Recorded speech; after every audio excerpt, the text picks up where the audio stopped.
गर्नेछु कि प्रधानमन्त्री पदको जिम्मेवारी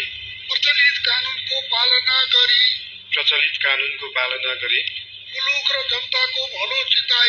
मुलुक र जनताको भलो चिताई कसैको डर नमानी पक्षपात नगरी पूर्वाग्रह वा खराब भावना नलिई इमानदारीका साथ गर्नेछु